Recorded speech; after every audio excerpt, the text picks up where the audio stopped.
Hey teachers and anyone else who decided to join me today, welcome to my channel. My name's Marissa. I was a teacher for 22 years. Now I'm a mindset coach for teachers. And my goal is to help as many teachers as possible out there to leave way more positive lives with friends and family while still having an inspiring classroom for their students.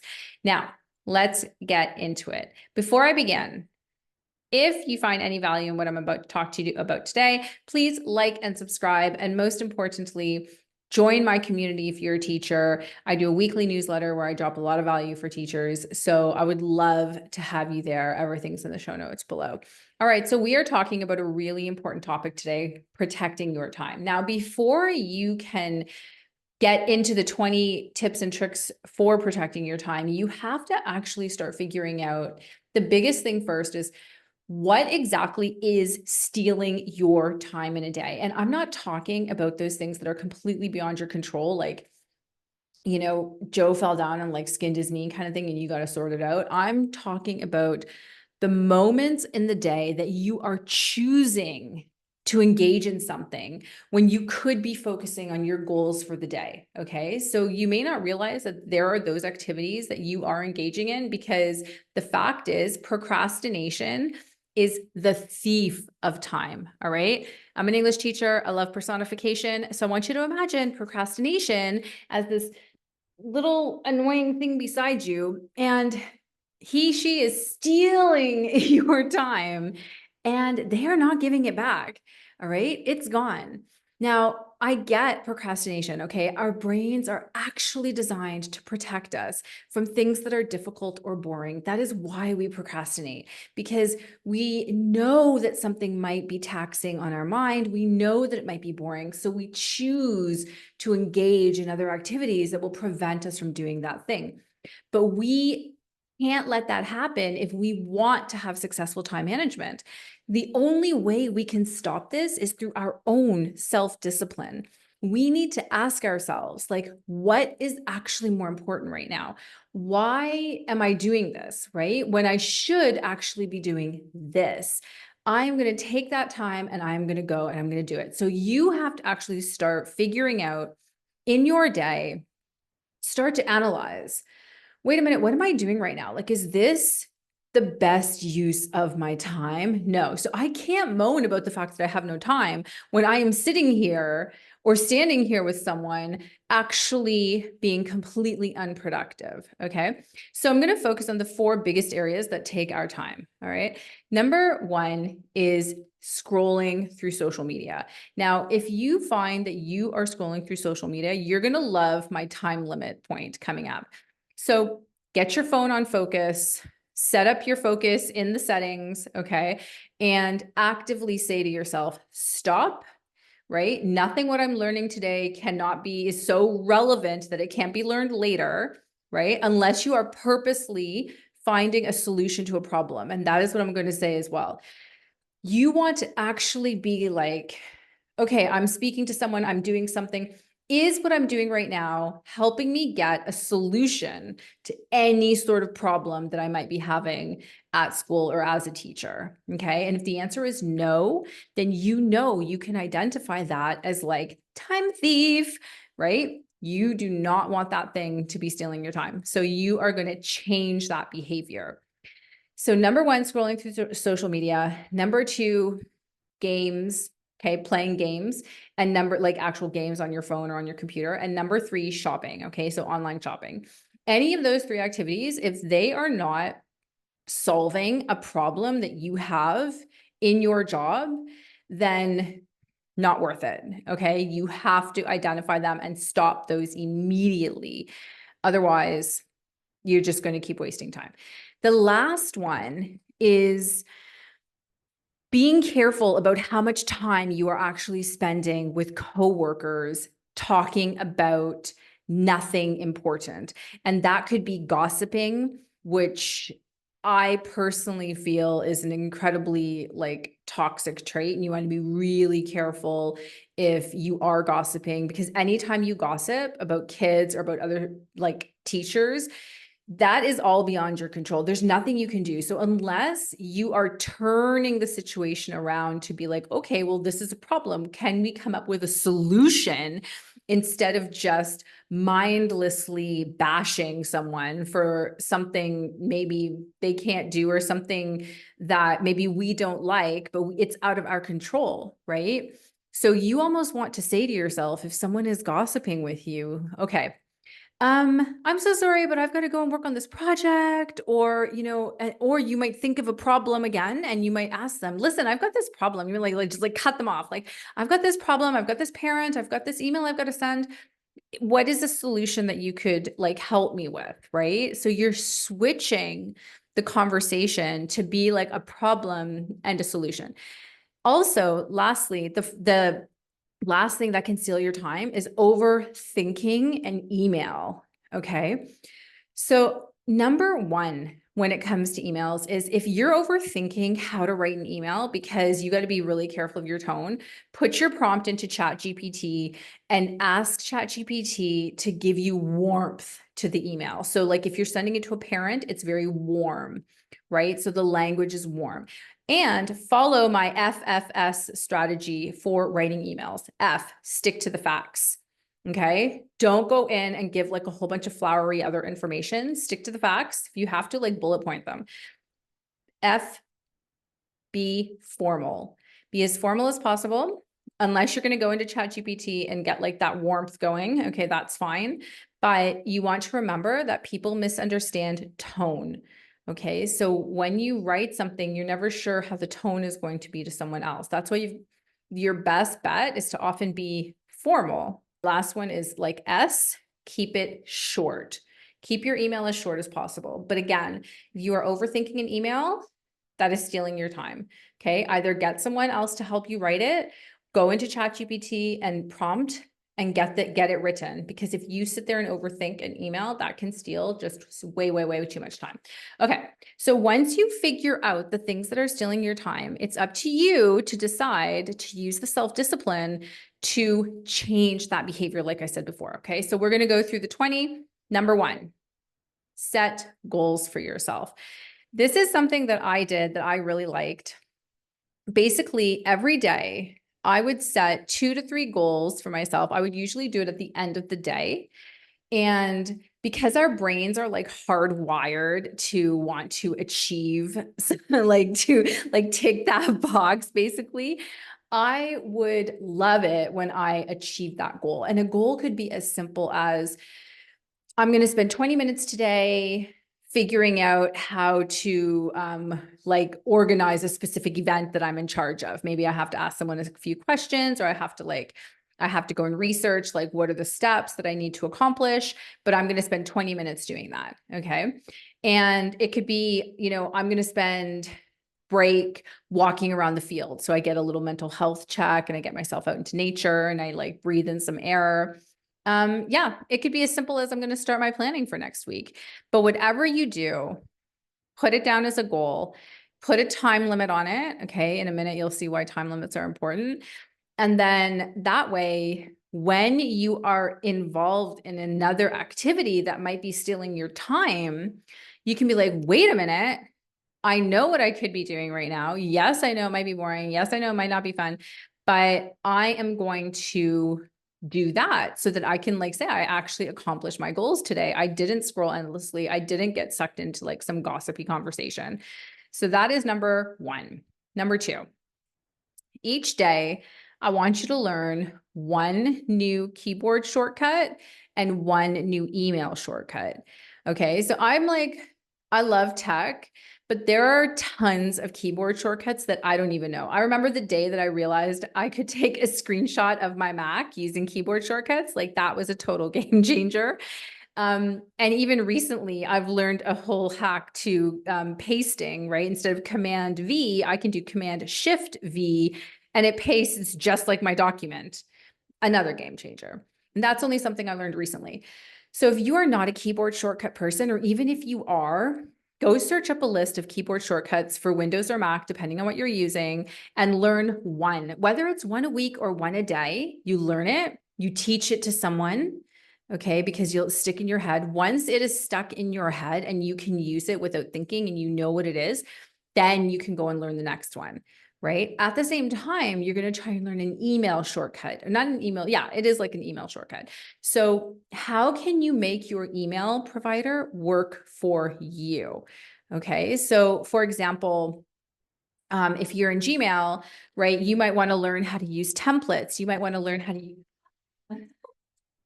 I dropped my thing. I dropped my mic there. You might want to learn how to use templates. You might want to learn how to use canned responses. You might want to learn how to sort of the undo function. So if you send an email by mistake, you can hit undo. That is a very important one. But basically, you want to have those shortcuts so you can make your emails work for you.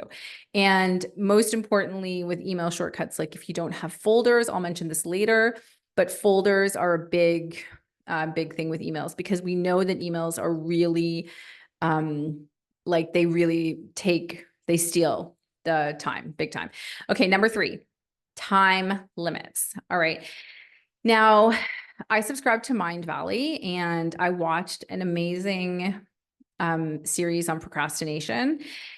And what the man was saying, Nir Ayal, I think his name was Nir Ayal, he was saying that it is so much better for you to block sections of time than to just have a to-do list, which is never ending, because you never close the loop on a to-do list, but you do close the loop on 20 minutes of time. So if you say to yourself, I'm going to work on this particular thing for 20 minutes, and then you put your noise canceling headphones on, which I highly recommend.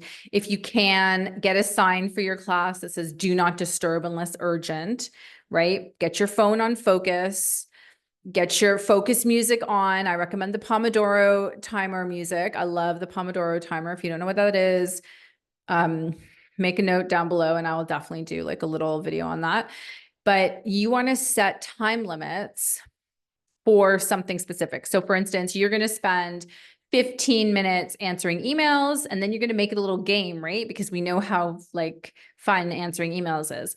So you're going to make it almost a game. You're going to be like, how many emails can I actually answer in 15 minutes? Okay.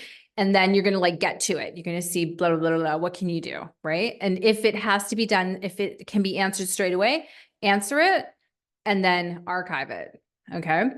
But basically, you want to set those time limits. That's number 3. Number 4. Okay. This takes a little bit of time at the beginning, but it is incredibly valuable, especially when you are sick or you can't be at school for some reason. Prepare an emergency binder. Okay. So what you would put in this binder is you could have your basic schedule written out. If you are a school that has substitute teachers, you could have like a list of your classes. If the kids have nicknames, or you could have little like ticks on who can help. Like if you need help with something, ask these 3 kids or something like that. But most importantly, okay, you are going to have assignments, work, things that the kids can do that require very little explanation by the person who's covering your class, okay? Because my biggest dilemma as an English teacher is I'll be sick on the day that I'm teaching like transitive and intransitive verbs. And if you're like, what's that? Exactly. That's why you can't just let any person come in and teach that. The kids won't get it. It's a waste of a lesson. So if you have this emergency binder, you do not have to even stress when you wake up with like a fever or something. And I don't know about you, but I've had those moments where I wake up and I know I can't go to school, but I still have to send an email telling someone what they're going to do with my class. I can't just leave it, right? I mean, I can, but then I know nothing will get done. So if you have the emergency binder, you can just say, my emergency binder is behind my desk or wherever it is. Please grab it, go in there and just pull something out of class A's file. Like maybe you can, if you have different classes, you can have it separated by, what do you call it? Like little colored, I'm totally losing that word right now, but you know what I mean. You can separate the binder. But that is something that will save you, and you can have that binder every year if you're teaching the same thing. But definitely preparing an emergency binder makes a massive difference for when you're absent. Okay, number 5, stop overthinking a problem. Now, I understand that overthinking is a big deal, okay? But the best strategy that I have discovered for overthinking, because it is a huge thief of time as well, it's like procrastination's like little brother or sister, right? Is you have to stop yourself immediately and you have to outline the problem and you have to come up with a possible solution. Now, either you are going to come up with a solution that works and you're going to use that solution, or you are not going to come up with a solution that works and you are going to go and you are going to find someone who can help you come up with a solution instead of sitting there overthinking the situation. Because no matter what you do, you will not think it's the right decision anyway. So you will have to deal with it after the decision has been made and whatever. Then you deal with it then. But the fact is, if you sit there and overthink, you are just wasting your time. So make a pact with yourself. Like every conversation you have this term, if you have a problem, you find a solution, right? So if you are overthinking something, go out there and find someone and say, this is what I'm overthinking. What do you think I should do? And then they will tell you their advice, right? And as that happens, you will start to get better and better at deciding what you should do. Again, if you can't ask anybody, ask ChatGPT. Go find someone who maybe has solved this problem already, like what you could do, right? But don't just sit there and overthink it. Immediately figure it out, outline it to yourself, come up with a solution. Number 6, keep things as routine in your class as possible. Okay. Yes, there are like a million little fun things on TikTok that you can do, but if they steal your time, do you really need to be doing them? Okay. Think about, are they going to give you a return on investment? I did a podcast with Patty from Madly Learning, and she taught me that, right? What is the return on investment with this thing that you're going to learn, with this new thing that you want to do? Okay. You want to keep your class in as much of a routine as possible, because then you know what's going on. The kids know what's going on. That's less thinking for you, right? The kids can write down on the board what's going on if they have to, but they know, like, the morning, the first 5 minutes is this, the next 5 minutes is this, right? The next bit is this. So when you have a routine, it makes things so much easier. And kids like routine.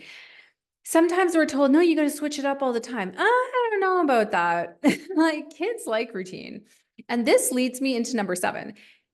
Get the kids to do as much as possible. Okay. Let them make posters. You don't make posters. Let the kids make posters. Let them make them in small groups and then put them up. If you need a specific concept discussed or you need vocabulary put up, let the kids put it up and then do it. And then you put it up instead of you figuring out how you're going to do all the posters, right? Have them organize your routine on the board. Can they write things on the board? You've probably got some kids in there that have good writing. Okay, maybe not in kindergarten, but kindergarten kids love to help. They can do a lot of other things for you, right? Can you get them to mark things themselves? Like, were you taking them up, or partner marking where possible? Whatever, like, if there is something you are doing, every time you're doing something, I want you to ask yourself, could one of the kids do this? And if the answer is yes, then you ask some of the kids to come in and do that job. Sometimes if they're in like, what do you call it? Like homework center after school or something, you could, if you want, you could even get them to come in then, if all you're going to be doing is sitting there marking anyway. Number 8, stop checking your emails every waking second. And most importantly, if you have your email notifications on to come through to your phone, get that off. Okay. I do not want your emails coming through to your phone because that is a huge thief of time. Put your phone on focus and make a pact with yourself to check emails 3 times a day. Once in the morning, again, time blocking, okay, 15 minutes. Once in the middle of the day, once after school. And in that 15-minute block, it could even be a 10-minute block. I don't care, but set it as a block. Only answer emails that are urgent and put the other emails in your pending folder. And I'm going to explain the pending folder in a few points. Okay. But time block your emails. Do not check them every second. That is one thing I can say really changed everything for me. Number 9. Now, this might be an unpopular opinion with some people, but AI tools.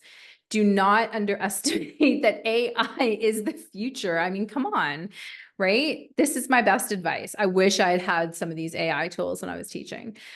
Get a group of coworkers together and find a recent article about the best free AI tools for teachers. Okay. Now, each of you takes one of those tools and tests it for a week. Then you all come back together and you basically give your feedback about each of the tools that you used. So if one of you says, no, I tried this for my lesson plans and it was terrible, it didn't work, then everybody now knows not to use that tool. But if like your bestie says, okay, well, I tried this one and it was amazing. I just literally fed in one topic and it created a whole PowerPoint presentation for me.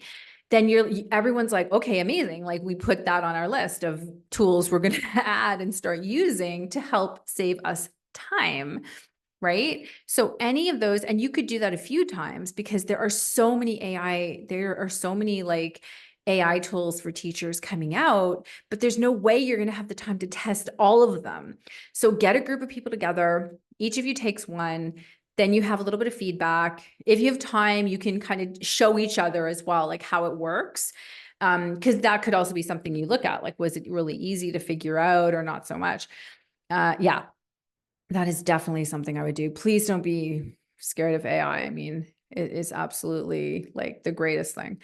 Okay, number 10, stop marking every little mistake. This is especially true for English teachers. I remember and I think a lot of it is actually because as teachers, especially older teachers from my generation, we had big marks of like X's and red pen all over our paper. So you never get really taught how to mark effectively in teachers college. So you just got to do what you grew up with.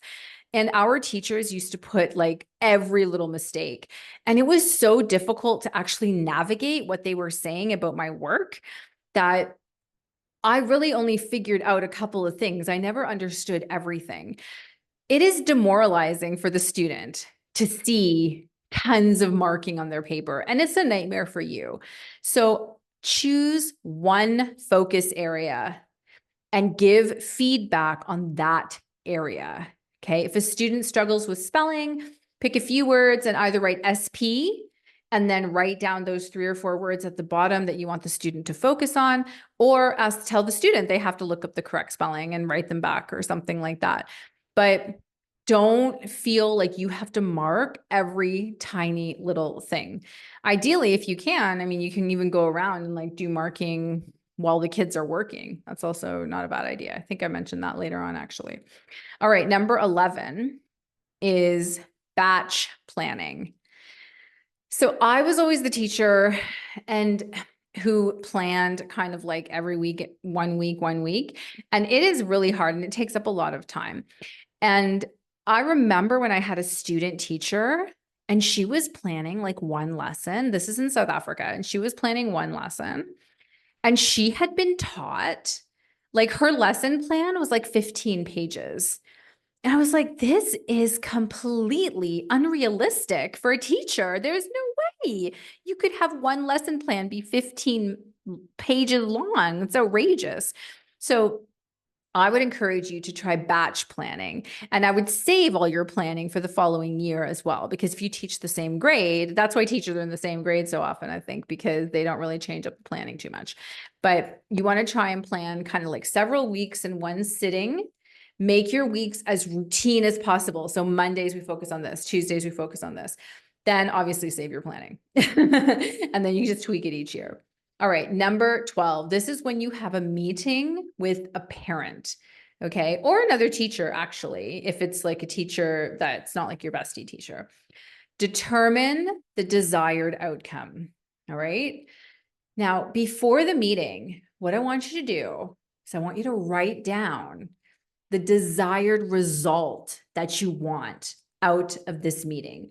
What result do you expect to reach by the end of the session? Because that is the result you are going to steer the conversation towards consistently, right? So if you know that someone's going off on a tangent, that's called, let me just waste your time. So you need to steer back. Okay, but this is the result we want to look for. How are we going to get to this result?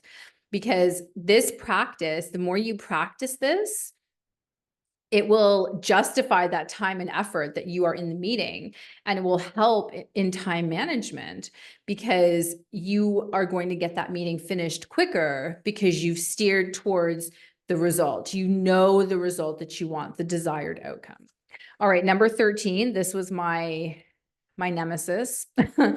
Number 13, get organized. Okay. If you're like me and could not organize your way out of a paper bag, you need to find someone who can help you with organization. Now, when I started teaching, like, I don't even think YouTube was a thing. So I couldn't find really anybody who could help me.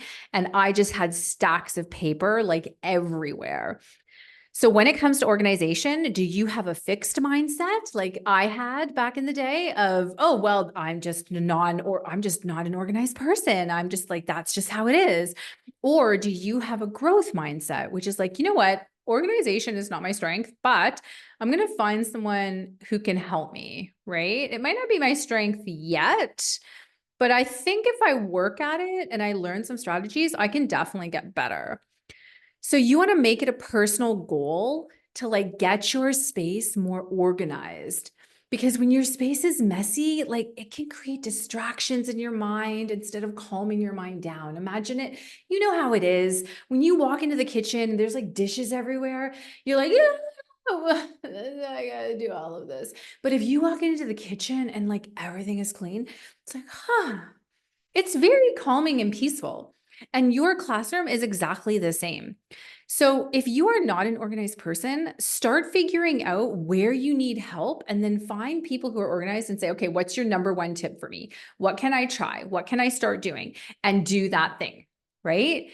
Because your ultimate goal, one that I did get a lot better at in my later years of teaching, but in the beginning, not so much. You need to have a filing system that is so good that you basically only touch one paper at a time. And what that means is the minute a paper comes into your orbit, you know exactly where it's getting filed. So you're like, oh, this is like, I don't know, so-and-so's like old spelling test paper that gets filed under old spelling tests. There we go. Right. Okay. And that is going to lead me into another thing that I had a friend who was really good at, but I struggled. I still struggle with this today, but you know, I've actually decided this is going to be a little goal for me because I want to get to this point. This, my friends, is called inbox zero. All right. You know what it is. It means you got 0 emails in your inbox. And there are different ways of applying the inbox zero principle. You can look some of them up. These are the 4 that my friend worked with. Now, personally, for me, if there's one piece of advice I can give you about email, it is this. You must have a folder titled Parents.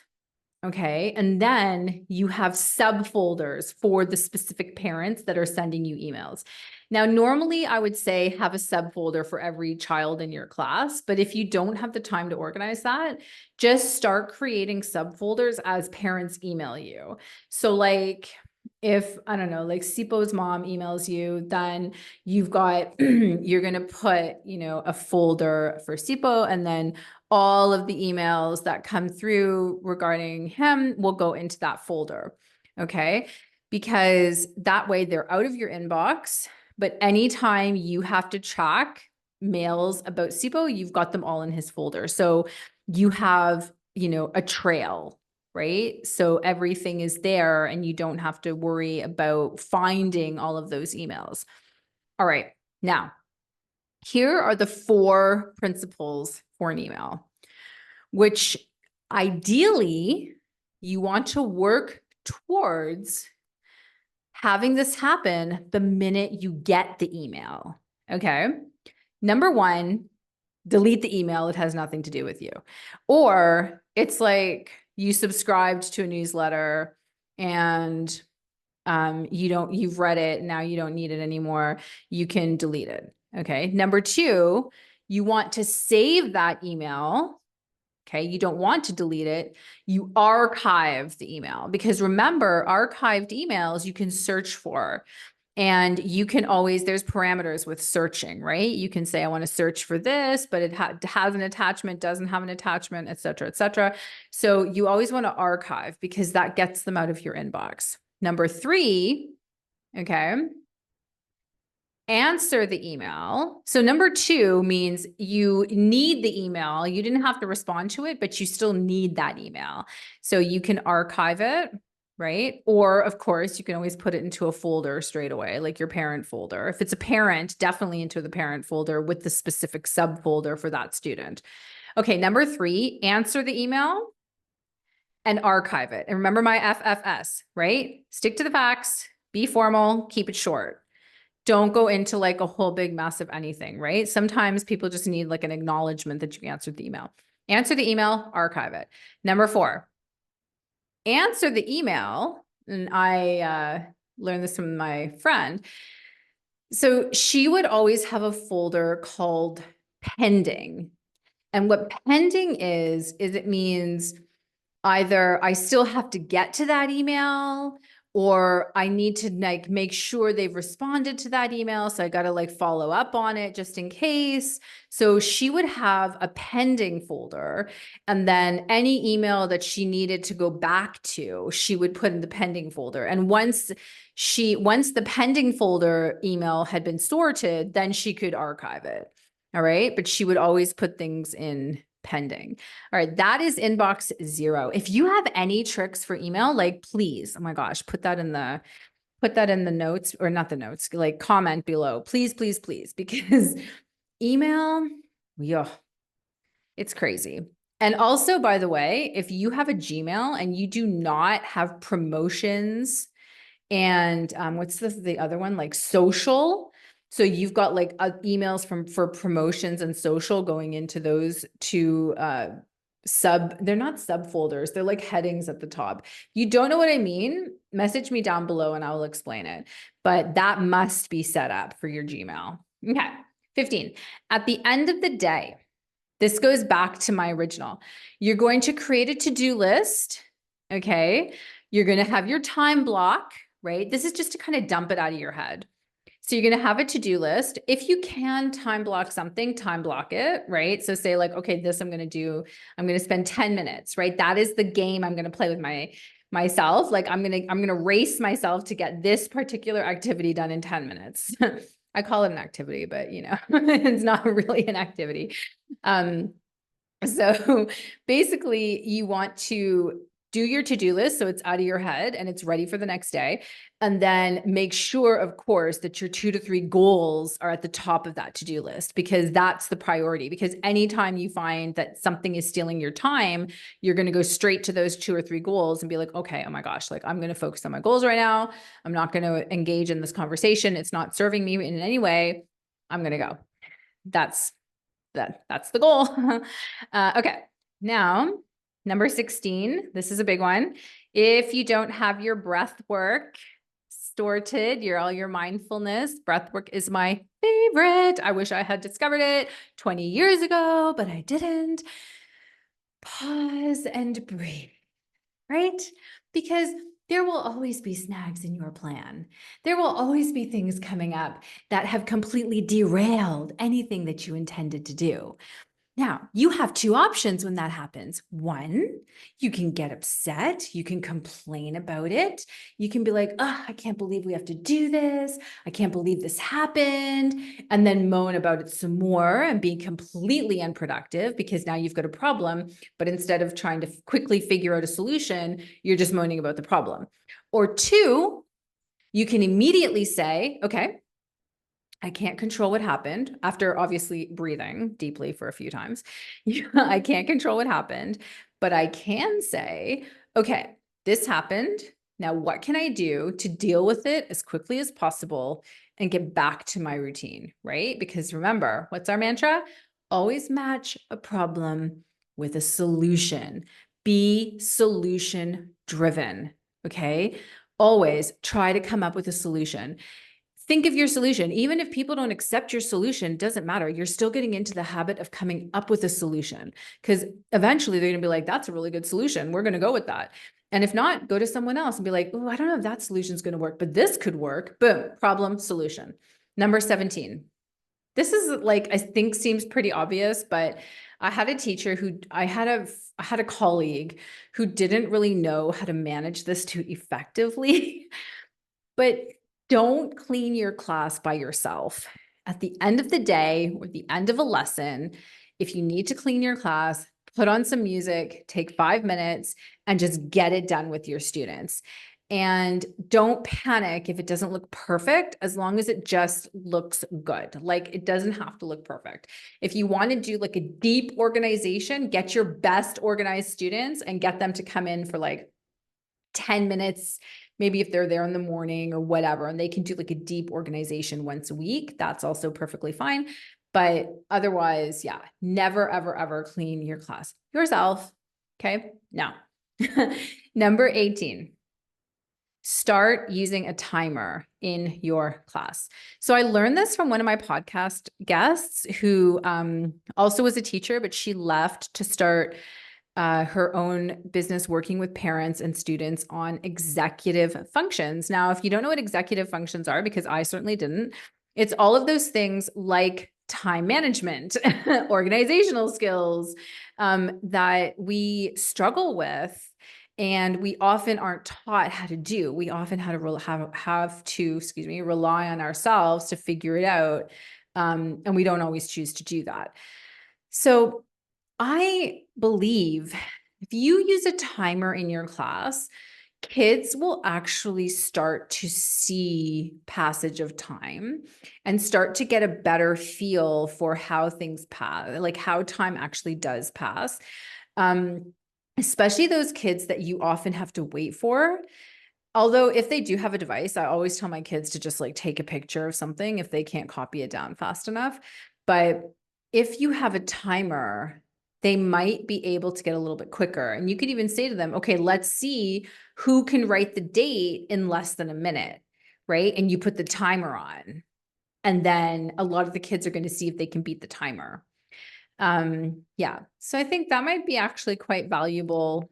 I didn't really do that a lot, but I think it could be quite valuable for kids to see the time.